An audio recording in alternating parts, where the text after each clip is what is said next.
नमस्कार दोस्तों, कैसे हैं आप सभी। मैं विष्णु कुमार आप सभी का अपने YouTube चैनल के इस वीडियो पर हार्दिक स्वागत करता हूं। दोस्तों, इस वीडियो में मैं आप लोगों को इंटर बिहार बोर्ड एग्जाम 2025 से संबंधित बायोलॉजी वाले सब्जेक्ट से जुड़े टोटल 70 VVI ऑब्जेक्टिव प्रश्न बताने वाला हूं, जो आप लोगों के फाइनल एग्जाम के लिए बहुत ही महत्वपूर्ण होने वाले हैं। दोस्तों, आप सभी जानते हैं कि कल आप लोगों का बायोलॉजी का पेपर है। कल आप लोग बायोलॉजी का एग्ज़ाम देने वाले हैं। बिहार के कुल जितने सारे बच्चे बायोलॉजी का एग्ज़ाम इंटरमीडिएट से देने वाले हैं, वे बच्चे इस वीडियो को ध्यान से देखेंगे। इस वीडियो में मैंने बायोलॉजी से संबंधित कुल जितने सारे ऑब्जेक्टिव प्रश्न लिया है, ये सभी के सभी प्रश्न कल आपके एग्ज़ाम के लिए बहुत ही महत्वपूर्ण होने वाले हैं।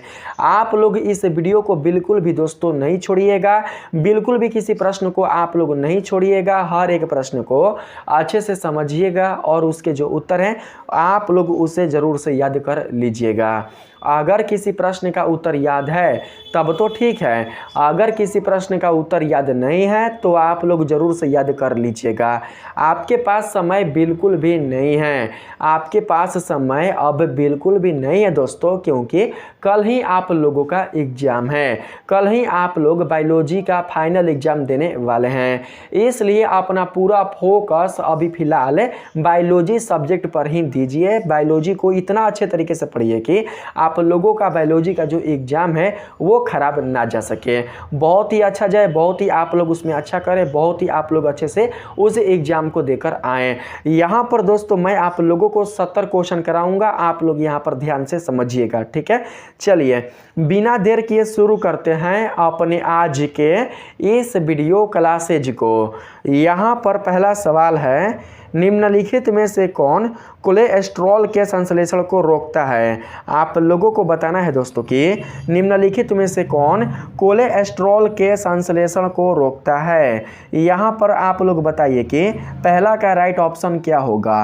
पहला का राइट ऑप्शन क्या होगा। पहला का राइट ऑप्शन होगा एस्टेटिन। एस्टेटिन ही कोलेस्ट्रॉल के संश्लेषण को रोकता है, इसलिए सही आंसर ऑप्शन नंबर डी होगा। पहला का सही आंसर क्या होगा, तो एस्टेटिन। आप लोग याद रखिएगा, एस्टेटिन ही कोलेस्ट्रॉल के संश्लेषण को रोकता है, बिल्कुल भी नहीं भूलिएगा। अगर आप लोगों को पहले से ही याद है तब तो बहुत ही अच्छी बात है, अगर याद नहीं है तो आप लोग याद कर लीजिएगा। यहाँ पर 2 नंबर के सवाल में आते हैं। देखिए इसमें कहा गया है, डीएनए के पृथक्करण हेतु कवक को किस एंजाइम से संशोधित करते हैं। यहाँ पर बोला गया है प्रश्न में, डीएनए के पृथक्करण हेतु कवक को किस एंजाइम से संसाधित करते हैं, बताएंगे आप लोग। एंजाइम का नाम आप लोगों को बताना है। यहाँ पर देख सकते हैं दोस्तों, लाइसोजाइम है, सेलुलोज है, डीएनएज है, काइटिनेज है। इसमें से कौन सा एंजाइम सही होगा आप लोग बताएंगे। तो यहाँ पर 2 का सही आंसर होगा काइटिनेज। काइटिनेज ही 2 का राइट आंसर होगा। डीएनए के पृथक्करण हेतु कवक को काइटिनेज एंजाइम से संसाधित करते हैं, इसलिए सही आंसर ऑप्शन नंबर डी होगा। तीसरा सवाल है यहाँ पर, अल्फा 1 एंटीट्रिप्सिन की उपयोगिता क्या है। अल्फा 1 एंटीट्रिप्सिन की उपयोगिता बताना है दोस्तों आप लोगों को। यहाँ पर ऑप्शन आप लोग देख लीजिए और बताइए कि तीसरा का राइट ऑप्शन क्या होगा। तीसरा का सही ऑप्शन क्या होगा। तीसरा का सही ऑप्शन होगा एम्फाइसेमा के उपचार में। एम्फाइसेमा के उपचार में, ठीक है, ऑप्शन नंबर ए तीसरा का बिल्कुल राइट आंसर होगा। तो आप लोग याद रखिएगा। 4 नंबर के सवाल में आते हैं। इसमें कहा गया है, रामदेव मिश्र का नाम किस क्षेत्र में अनुसंधान से जुड़ा है। रामदेव मिश्र का जो नाम है वो किस क्षेत्र में अनुसंधान से जुड़ा है, आप लोगों को उस क्षेत्र का नाम बताना है। यहाँ पर आप देख सकते हैं कि यहाँ पर है ऑप्शन नंबर ए में परिस्थितिकी, दूसरा में है जैव प्रौद्योगिकी, तीसरा में है हरित क्रांति और डी में है अनुवांशिकी। सही ऑप्शन क्या होगा आप लोग बताइए। 4 का सही ऑप्शन होगा परिस्थितिकी। परिस्थितिकी ही दोस्तों 4 का बिल्कुल राइट आंसर होगा। रामदेव मिश्र का नाम पारिस्थितिकी क्षेत्र के अनुसंधान से जुड़ा है, इसलिए सही आंसर ऑप्शन नंबर ए होगा। यहाँ पर 5 नंबर सवाल है, निम्नलिखित में कौन अपघटक है? अपघटक का नाम बताना है। बताइए दोस्तों, निम्नलिखित में कौन अपघटक है? कवक एवं शैवाल है, कवक एवं विषाणु है, कवक एवं जीवाणु है, या फिर कवक जीवाणु एवं विषाणु है। यहाँ पर 5 का सही आंसर क्या होगा? 5 का सही आंसर होगा कवक एवं जीवाणु। इनमें से जो अपघटक हैं वो हैं कवक एवं जीवाणु, इसलिए सही आंसर ऑप्शन नंबर सी होगा। 7 नंबर के सवाल में आते हैं। इसमें कहा गया है, निम्नलिखित में से किस रक्त कोशिका को PMNL कहते हैं? इनमें से किस रक्त कोशिका को PMNL कहते हैं, आप लोग बताएंगे। यहाँ पर रक्त कोशिका का नाम दिया गया है, आप लोग देख सकते हैं। पहला है लिम्फोसाइट, दूसरा है मोनोसाइट, तीसरा है न्यूट्रोफिल और चौथा है प्लेटलेट्स। यहाँ पर 6 का राइट आंसर क्या होगा? 6 का यहाँ पर राइट आंसर होगा option number C, neutrophil. Neutrophil ही आप लोगों का सही आंसर होगा। न्यूट्रोफिल रक्त कोशिका को ही PMNL कहते हैं, इसलिए सही जवाब ऑप्शन नंबर सी होगा। 7 नंबर के सवाल में आते हैं। इसमें कहा गया है, पैरामीशियम में किस प्रकार का द्विखंडन होता है? पैरामीशियम जो है उसमें किस प्रकार का द्विखंडन होता है, आप लोग बताएंगे। सरल द्विखंडन, अनुप्रस्थ द्विखंडन, अनुदैर्ध्य द्विखंडन, या फिर ओब्लिक द्विखंडन। बहुत ही आसान क्वेश्चन है, बताएंगे आप लोग कि 7 का सही आंसर क्या होगा? 7 का सही आंसर होगा अनुप्रस्थ द्विखंडन। ऑप्शन नंबर बी 7 का बिल्कुल राइट आंसर होगा। 8 नंबर के सवाल में आते हैं दोस्तों। देखिए 8 नंबर का जो सवाल है, इसमें कहा गया है, हीमोकोरियल अपरा निम्नांकित में से किस में पाया जाता है? हीमोकोरियल अपरा निम्नलिखित में से किस में पाया जाता है, बताएंगे आप लोग। बिल्ली में पाया जाता है, कुत्तों में पाया जाता है, मानव में पाया जाता है, या फिर घोड़ों में पाया जाता है? किस में होमोकोरियल अपरा पाया जाता है, बताएंगे। तो यहाँ पर 8 का राइट आंसर हो जाएगा ऑप्शन नंबर सी, मानव में। मानव में ही हीमोकोरियल अपरा पाया जाता है, इसलिए सही जवाब है ऑप्शन नंबर सी होगा, आप लोग याद रखना। 9 नंबर के सवाल में कहा गया है, 100 बहुगुणिता कृत्रिम रूप से प्रेरित की जा सकती है। 100 बहुगुणिता कृत्रिम रूप से प्रेरित की जा सकती है, किसके द्वारा? कॉल्चिन द्वारा, क्लोरोफार्म द्वारा, कॉल्चिसिन द्वारा, या फिर क्लोरोकिबिन द्वारा। किसके द्वारा दोस्तों, आप लोग बताइए, किसके द्वारा 100 बहुगुणिता कृत्रिम रूप से प्रेरित की जा सकती है? यहाँ पर राइट ऑप्शन क्या होगा, आप लोग बताएंगे। 9 का यहाँ पर राइट ऑप्शन होगा ऑप्शन नंबर सी, यानी कि कॉल्चिसिन द्वारा। यहाँ पर 9 का सही आंसर ऑप्शन नंबर सी होगा, आप लोग याद रखना।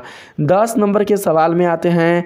इसमें कहा गया है, निम्नलिखित में कौन सा व्यवस्थित कीटनाशक है?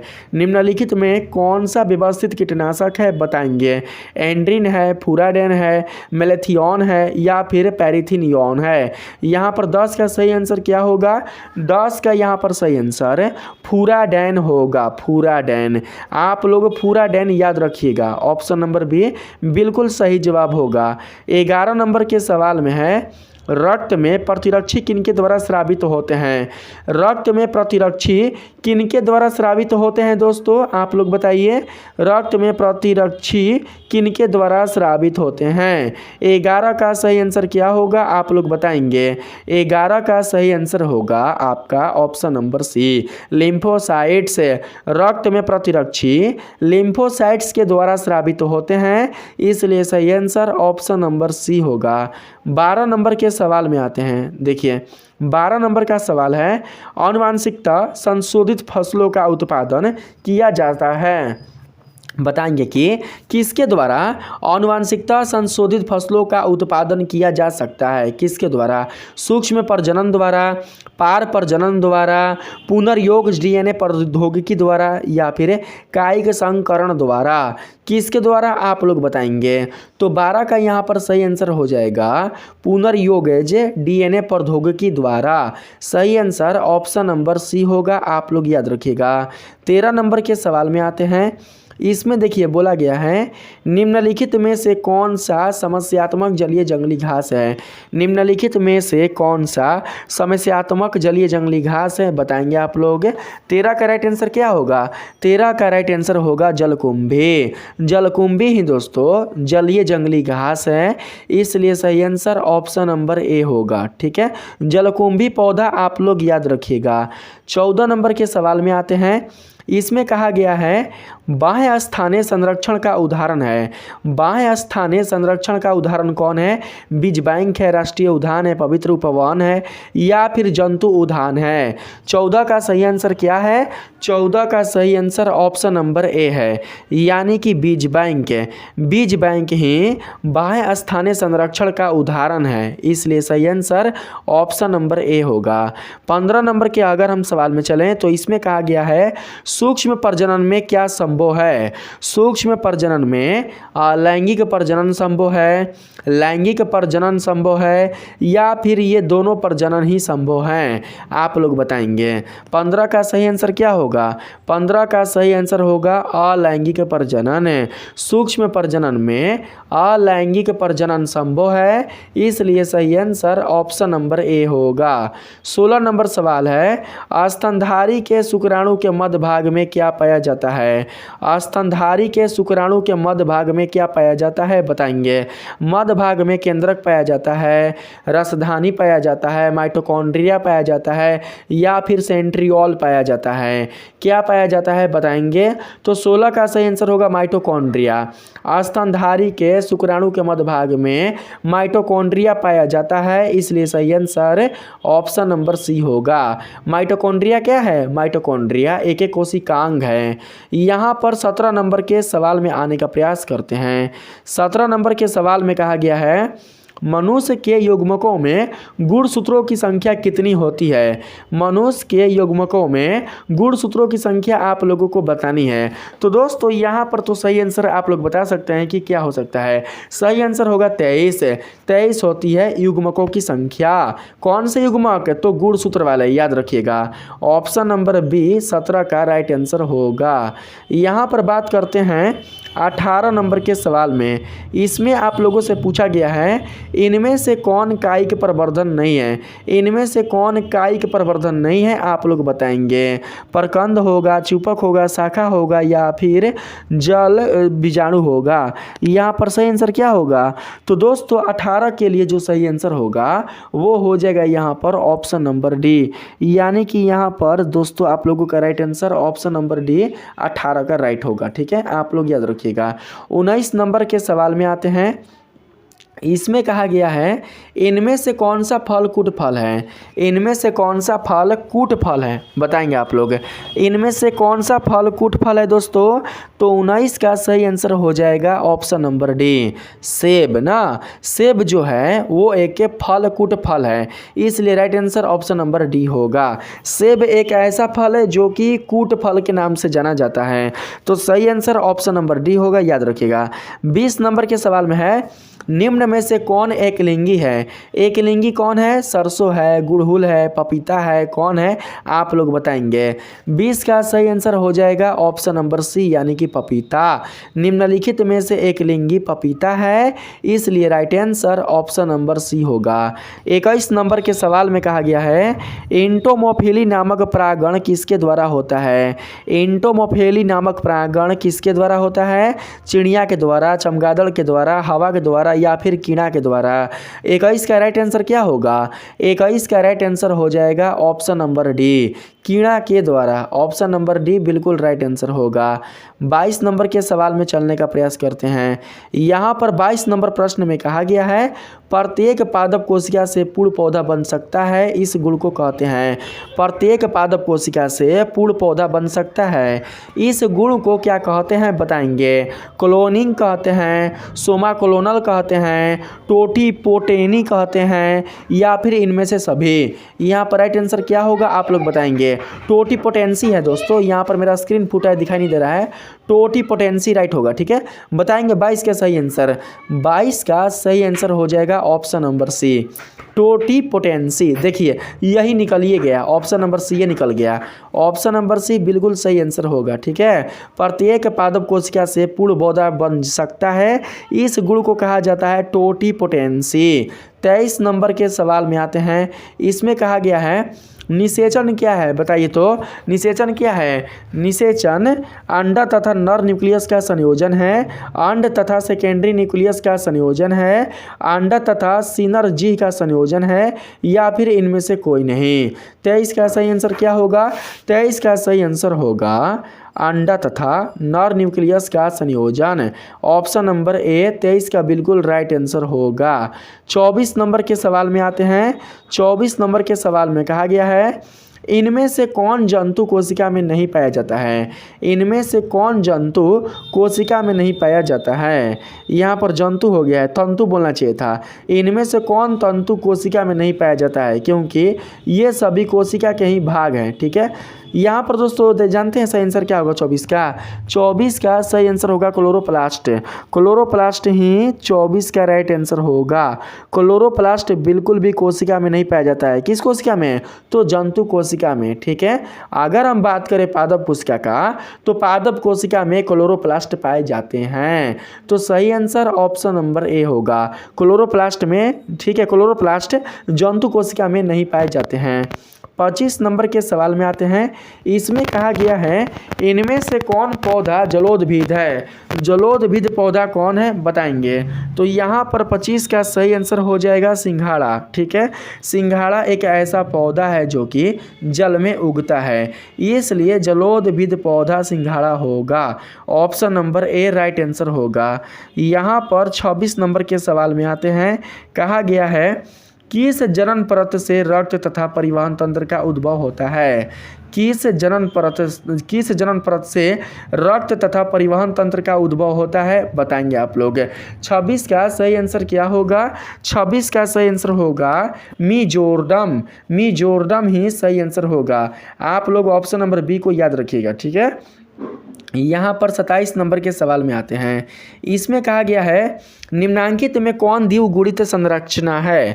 द्विगुणित संरचना कौन है बताएंगे। द्विगुणित संरचना शुक्राणु है, अंडाणु है, युग्मनज है, या भ्रूणपोष है। तो सही आंसर क्या होगा 27 का। 27 का सही आंसर होगा युग्मनज। ऑप्शन नंबर सी 27 का बिल्कुल राइट आंसर होगा। आप लोग ऑप्शन नंबर सी को याद रखिएगा। यहाँ पर 28 नंबर के सवाल में है मादा में मुखीय गर्भ निरोधक किसे रोकती है। मादा में मुखीय गर्भ निरोधक किसे रोकती है, तो निषेचन को, ठीक है, निषेचन को रोकती है। 28 का सही आंसर हो जाएगा निषेचन नहीं, यहाँ पर अंडोत्सर्ग, अंडोत्सर्ग को रोकती है। अंडोत्सर्ग, निषेचन नहीं होगा ना, यहाँ पर अंडोत्सर्ग होगा। ऑप्शन नंबर ए, ऑप्शन नंबर ए 28 का बिल्कुल सही जवाब होगा। 29 नंबर सवाल है मेंडल ने कितने लक्षणों का अध्ययन किया। मेंडल ने कितने लक्षणों का अध्ययन किया बताएंगे। 5, 4, 7, 3। इनमें से कौन सा राइट ऑप्शन होगा। इनमें से राइट ऑप्शन 7 होगा। मेंडल ने टोटल 7 लक्षणों का अध्ययन किया, इसलिए सही आंसर ऑप्शन नंबर सी होगा। 30 नंबर के सवाल में कहा गया है प्रथम आनुवंशिकी विद आनुवंशिकी के पिता थे। प्रथम आनुवंशिकी विद आनुवंशिकी के पिता कौन थे, तो यहाँ पर 30 का सही आंसर होगा मेंडल, ठीक है। मेंडल, मेंडल याद रखेंगे, मेंडल याद रखेंगे। ऑप्शन नंबर बी 30 का बिल्कुल सही जवाब होगा। 30 का ऑप्शन नंबर बी। 31 नंबर के सवाल में आते हैं। देखिए 31 नंबर के सवाल में क्या पूछा गया है। इसमें दोस्तों पूछा गया है आप लोगों से टर्नर्स सिंड्रोम में कितने गुणसूत्र होंगे। टर्नर्स सिंड्रोम में कितने गुणसूत्र होंगे बताएंगे आप लोग। 45 होंगे, 46 होंगे, या फिर 47 होंगे। तो यहाँ पर 31 का सही आंसर हो जाएगा ऑप्शन नंबर ए, 45 होंगे, ठीक है। आप लोग ऑप्शन नंबर ए को याद रखिएगा। 32 नंबर के सवाल में है, मेंडल का द्वितीय नियम है। मेंडल का द्वितीय नियम पृथक्करण का नियम है, प्रभाविता का नियम है, बहुजीवी वंशगति का नियम है, या फिर स्वतंत्र अपयूहन का नियम है। इसमें बताइए कि मेंडल का द्वितीय नियम कौन है। तो दोस्तों 32 के लिए राइट आंसर हो जाएगा ऑप्शन नंबर डी, स्वतंत्र अपव्यूहन का नियम है। यहाँ पर ऑप्शन नंबर डी को हम लोग सेलेक्ट कर लेंगे। 33 नंबर के सवाल में अगर हम आए तो इसमें कहा गया है, आनुवंशिकी शब्द किसने प्रस्तावित किया। आनुवंशिकी शब्द किसने प्रस्तावित किया था बताएंगे। तो यहाँ पर 33 का राइट आंसर हो जाएगा ऑप्शन नंबर सी, यानी कि बेटसन। आनुवंशिकी शब्द प्रस्तावित करने वाले थे बेटसन, इसलिए right answer option number C होगा। 34 नंबर के सवाल में आप लोगों से पूछा गया है, निम्न में से कौन प्रारंभिक कूट है। प्रारंभिक कूट, प्रारंभिक कूट आप लोगों को बताना है। निम्नलिखित में से कौन प्रारंभिक कूट है बताएंगे दोस्तों आप लोग। यहाँ पर ऑप्शन देख लीजिए, बताइए कि 34 का सही ऑप्शन क्या होगा। 34 का सही ऑप्शन होगा ऑप्शन नंबर बी, AUG एवं GUG, AUG एवं GUG। 34 का सही आंसर ऑप्शन नंबर बी होगा। इनमें से प्रारंभिक कूट AUG एवं GUG है, इसलिए सही आंसर ऑप्शन नंबर बी होगा। 35 नंबर सवाल है, DNA से RNA की भिन्नता है फास्फेट रहने में, राइबोज रहने में, या डिऑक्सी राइबोज रहने में, या फिर साइटोसिन रहने में। DNA से RNA की भिन्नता किसके रहने में है आप लोग बताएंगे। तो 35 का यहाँ पर सही आंसर हो जाएगा दोस्तों डिऑक्सी राइबोज रहने में। सही आंसर ऑप्शन नंबर सी होगा। ठीक है, यहाँ पर आते हैं 36 नंबर के सवाल में। इसमें कहा गया है आप लोगों से दोस्तों, 36 नंबर के सवाल में कहा गया है, इनमें से कौन सा नाइट्रोजन बेस RNA में नहीं पाया जाता है। इनमें से कौन सा नाइट्रोजन बेस RNA में नहीं पाया जाता है आप लोग बताएंगे। थाइमिन होगा, साइटोसिन होगा, गुआनिन होगा, या फिर एडेनिन होगा। 36 का राइट आंसर क्या होगा बताएंगे। 36 का राइट आंसर होगा थाइमिन। ऑप्शन नंबर ए बिल्कुल सही जवाब होगा आप लोगों का। ठीक है, आप लोग याद करते चलिएगा। 37 नंबर के सवाल में है, ओपेरॉन मॉडल क्या प्रदर्शित करता है।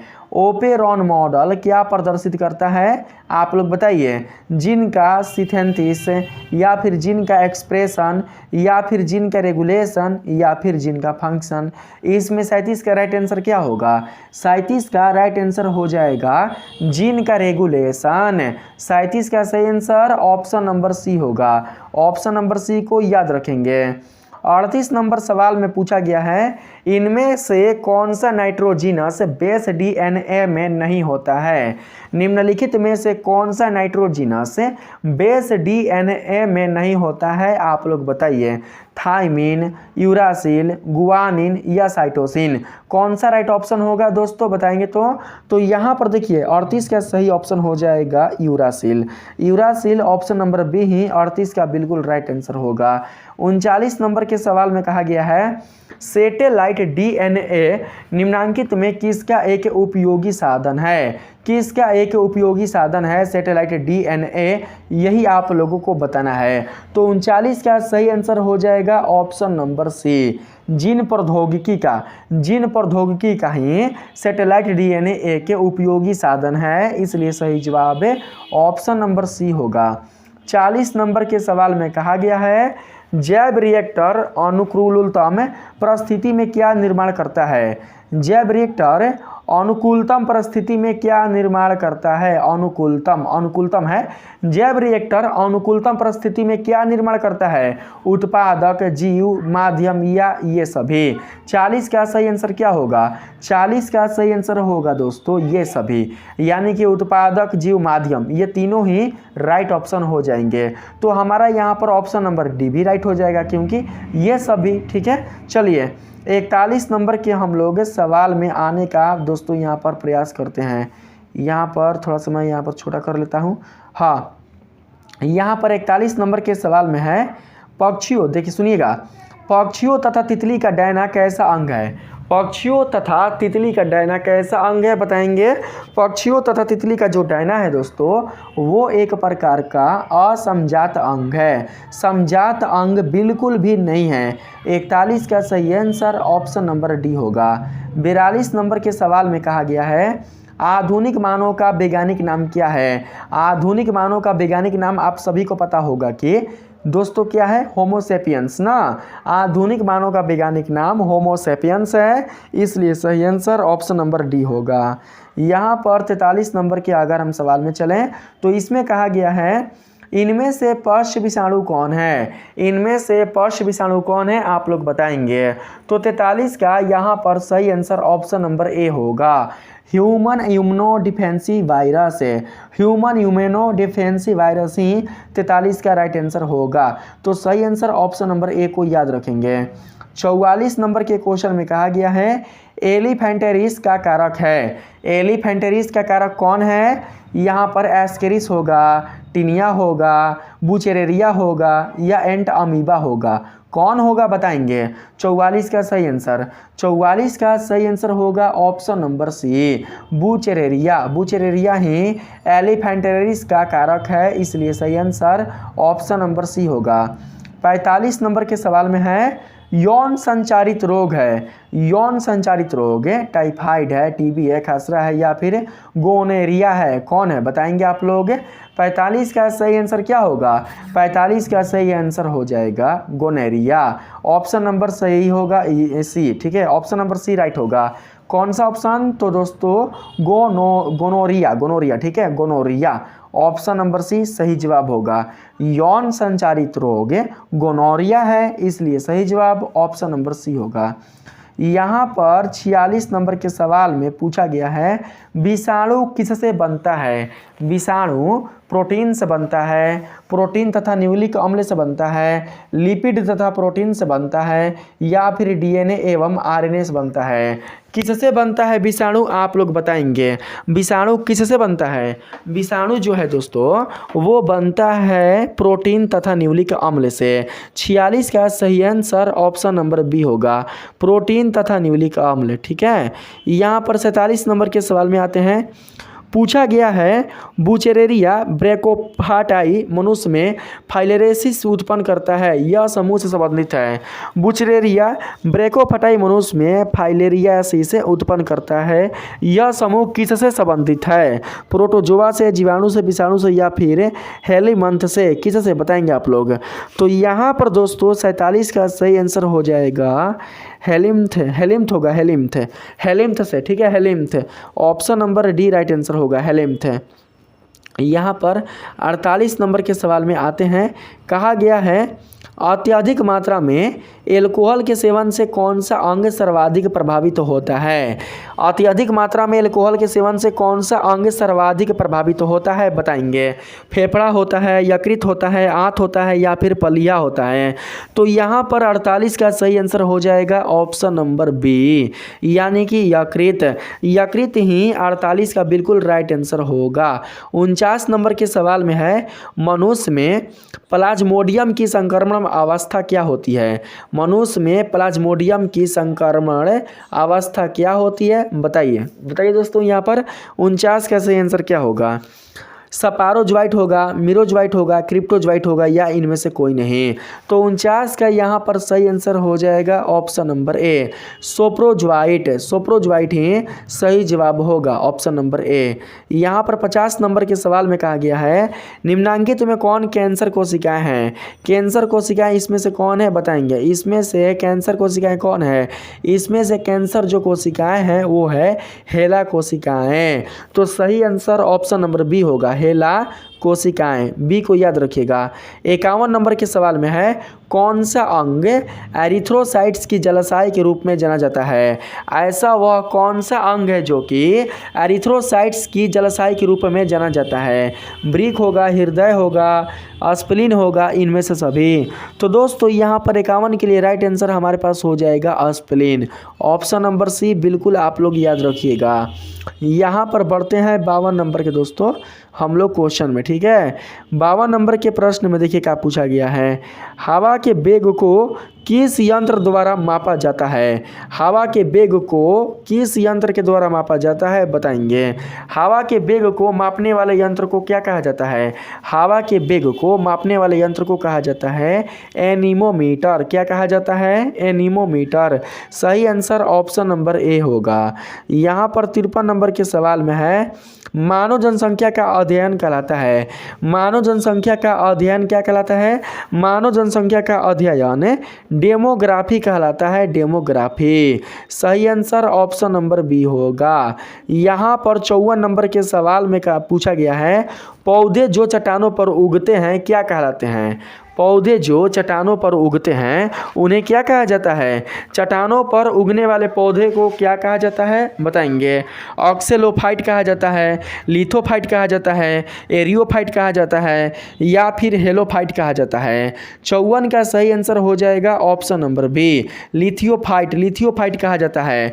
जो पौधे चट्टानों पर उगते हैं उन्हें लिथोफाइट कहा जाता है। तो सही आंसर ऑप्शन नंबर बी होगा। Option number B. यहाँ पर 55 नंबर के सवाल में है, जनसंख्या अधिक होने से क्या होता है? जनसंख्या अधिक होने से आय में कमी होता है, जमीन में कमी होता है, खनिज पदार्थ की कमी होता है या फिर इनमें से सभी। जनसंख्या अधिक होने से आय में कमी, जमीन में कमी और खाद्य पदार्थ वही खनिज पदार्थ में भी कमी होता है। इसलिए सही आंसर ये सभी होगा। ऑप्शन नंबर डी होगा। 56 नंबर का सवाल है, एक पोषक स्तर से दूसरे पोषक स्तर पर स्थानांतरित ऊर्जा है। एक पोषक स्तर से दूसरे पोषक स्तर पर स्थानांतरित ऊर्जा है कितना परसेंट? 5%, 15%, 10%, 15% या फिर 20%। तो यहाँ पर 56 का सही आंसर हमारे पास हो जाएगा 10%। 10% याद रखिएगा। एक पोषक स्तर से दूसरे पोषक स्तर पर स्थानांतरित ऊर्जा का मान है 10%। ठीक है। 57 नंबर के सवाल में आते हैं। इसमें पूछा गया है, पारिस्थितिकी तंत्र शब्द के उपयोग का श्रेय दिया जाता है। पारिस्थितिकी तंत्र शब्द के उपयोग का श्रेय दिया जाता है किनको? गार्डनर को, ओडम को, टॉन्सेली को या फिर बार्मिंग को। कौन सा राइट ऑप्शन होगा आप लोग बताएंगे? 57 का दोस्तों राइट आंसर हो जाएगा टॉन्सेली को। 57 का सही आंसर ऑप्शन नंबर सी होगा। यहाँ पर 58 नंबर के सवाल में कहा गया है, निम्न में से कौन कीटभक्षी पौधा है? कीटभक्षी कीट को खाने वाला कीटभक्षी पौधा कौन है? तो यहाँ पर जानते हैं 58 का राइट आंसर क्या होगा? यहाँ पर 58 का सही आंसर होगा ड्रोसेरा और नेपेंथिस। यहाँ पर हाँ, ड्रोसेरा और नेपेंथिस ये दोनों हो जाएंगे। तो इसका मतलब ऑप्शन नंबर सी सही होगा। ऑप्शन नंबर सी आपका सही जवाब होगा। 59 नंबर के सवाल में आते हैं। इसमें कहा गया है, कान्हा राष्ट्रीय उद्यान प्रसिद्ध है किसके लिए? चिड़ियों के लिए, गैंडों के लिए, बाघों के लिए या फिर घड़ियाल के लिए? दोस्तों कान्हा राष्ट्रीय उद्यान चिड़ियों के लिए कि गैंडों के लिए बताइए तो किसके लिए है? तो दोस्तों ये जानते हैं किसके लिए है? यह दोस्तों है बाघों के लिए। ठीक है, बाघों के लिए ही कान्हा राष्ट्रीय उद्यान प्रसिद्ध है। 59 का सही आंसर ऑप्शन नंबर सी होगा, बाघों के लिए। यहाँ पर 60 नंबर के सवाल में है, दुधवा नेशनल पार्क स्थित है। दुधवा नेशनल पार्क किस प्रदेश में स्थित है? हिमाचल प्रदेश, उत्तर प्रदेश, मध्य प्रदेश या फिर अरुणाचल प्रदेश है? तो 60 का यहाँ पर सही आंसर हो जाएगा हमारे पास option number B, Uttar Pradesh. ठीक है। यहाँ पर 61 नंबर के सवाल में आते हैं। इसमें कहा गया है, प्रतिरक्षी उत्पन्न करने वाली कोशिका का नाम क्या है? प्रतिरक्षी उत्पन्न करने वाली कोशिका का नाम आप लोगों को बताना है। तो दोस्तों यहाँ पर 61 का सही आंसर हो जाएगा बी कोशिका। बी कोशिका ही प्रतिरक्षी उत्पन्न करने वाली कोशिका होती है, इसलिए सही आंसर ऑप्शन नंबर बी होगा। 62 नंबर का सवाल है, संक्रमित पेयजल से फैलने वाला रोग निम्नलिखित में से कौन सा है? संक्रमित पेयजल से फैलने वाला रोग निम्नलिखित में से कौन है? टाइफाइड है, मलेरिया है, फाइलेरिया है या फिर काला ज्वर है? कौन है? तो 62 का यहाँ पर राइट आंसर हो जाएगा टाइफाइड। ऑप्शन नंबर ए बिल्कुल सही जवाब होगा। 63 नंबर के सवाल में दोस्तों यहाँ पर पूछा गया है, निम्न में से कौन विषाणु से होने वाली बीमारी नहीं है? विषाणु से कौन बीमारी होने वाली नहीं है आप लोग बताएंगे। यहाँ पर मम्स होगा, इन्फ्लुएंजा होगा, डिप्थेरिया होगा या मिजलस होगा? कौन सा राइट ऑप्शन होगा बोलेंगे? दोस्तों 63 63 के लिए राइट ऑप्शन हो जाएगा option number C, diphtheria. Diphtheria ही 63 का बिल्कुल सही जवाब होगा। यहाँ पर 64 नंबर के सवाल में है, मिट्टी को उपजाऊ बनाने में कौन सहायक होते हैं? मिट्टी को उपजाऊ बनाने में कीटनाशक सहायक होते हैं, जैविक खाद सहायक होते हैं, ईस्ट सहायक होते हैं, या फिर सभी ही सहायक होते हैं? कीटनाशक नहीं, मिट्टी को उपजाऊ बनाने में जो सहायक होते हैं उनका नाम बताइए। दोस्तों उपजाऊ बनाने में देखिए, मिट्टी को उपजाऊ बनाने में कीटनाशक, जैविक खाद और ईस्ट, ये तीनों ही सहायक होते हैं, इसलिए 64 का सही आंसर क्या होगा? तो दोस्तों ऑप्शन नंबर डी होगा। ईस्ट को नहीं लेंगे, ईस्ट यहाँ पर भाग रहा है। यहाँ पर जैविक खाद लीजिएगा ना, जैविक खाद, जैविक खाद ऑप्शन नंबर बी, मिट्टी को उपजाऊ बनाने में जैविक खाद सहायक होते हैं। ठीक है, 65 नंबर के सवाल में आते हैं, बीर का किस में हिमीकृत किया जाता है? बीर का किस में हिमीकृत किया जाता है बताएंगे? तो दोस्तों यहाँ पर 65 के लिए सही आंसर हो जाएगा हमारा ऑप्शन नंबर सी, तरल नाइट्रोजन में। तरल नाइट्रोजन में ही बीर का हिमीकृत किया जाता है, इसलिए सही आंसर ऑप्शन नंबर सी होगा। 66 नंबर के सवाल में कहा गया है, गोल्डन या सुनहरा धान में कौन सा विटामिन पाया जाता है? गोल्डन या सुनहरा धान में पाया जाने वाला जो विटामिन है उसका नाम बताना है। तो 66 का सही आंसर हो जाएगा दोस्तों विटामिन ए, विटामिन ए। ठीक है, याद रखिएगा, गोल्डन या सुनहरा धान में विटामिन ए पाया जाता है, इसलिए सही answer option number A B होगा। 67 नंबर के सवाल में आते हैं, इसमें कहा गया है दोस्तों, इनमें से कौन सी मछली मेजर कार्प नहीं है? इनमें से कौन सी मछली मेजर कार्प नहीं है बताएंगे? रोहू, कतला, नैनी या फिर मांगुर? तो यहाँ पर 67 के लिए राइट आंसर हो जाएगा हमारे पास option number C. Option number C ही 67 का बिल्कुल राइट आंसर होगा। 67 का राइट आंसर क्या होगा? तो 67 का राइट आंसर हो जाएगा ऑप्शन नंबर सी। आप लोग ऑप्शन नंबर सी को याद रखिएगा। ठीक है, यहाँ पर अब हम पढ़ते हैं आगे। नैनी बिल्कुल राइट आंसर होगा। यहाँ पर बात करते हैं आगे। हाँ, यहाँ पर दोस्तों आगे है 68 नंबर में, लेग हॉर्न इनमें से किसकी एक उन्नत किस्म है? लेग हॉर्न इनमें से किसकी एक उन्नत किस्म है बताएंगे? तो 68 का सही आंसर हो जाएगा ऑप्शन नंबर बी, चूजा। लेग हॉर्न इनमें से चूजा का एक किन्नत किस्म है, इसलिए सही आंसर किन्नत यानी कि उन्नत। यहाँ पर किन्नत दोस्तों मिस्टेक से बोला गया है, उन्नत होगा ना। लेग हॉर्न इनमें से, लेग हॉर्न जो है दोस्तों वो इनमें से चूजा का एक उन्नत किस्म है, ऑप्शन नंबर बी सही जवाब होगा। 69 नंबर का सवाल है, किस गैर फली पौधों के जड़ पिंड में जैविक खाद मौजूद है? किस गैर फली पौधों के जड़ पिंड में जैविक खाद मौजूद है आप बताएंगे? ओजोटोबैक्टर में, कास्ट्रीडियम में, फ्रांकिया में, या फिर इनमें से कोई नहीं? तो 69 का सही आंसर हो जाएगा ऑप्शन नंबर ए, एजोटोबैक्टर में। ऑप्शन नंबर ए बिल्कुल सही आंसर होगा। यहाँ पर 70 नंबर के सवाल में कहा गया है, निम्नलिखित में किसका संबंध माइक्रोबायोलॉजी से नहीं है? निम्नलिखित में से किसका संबंध माइक्रोबायोलॉजी से नहीं है? तो दोस्तों यहाँ पर 70 के लिए राइट आंसर हो जाएगा स्टेफन हेल्स।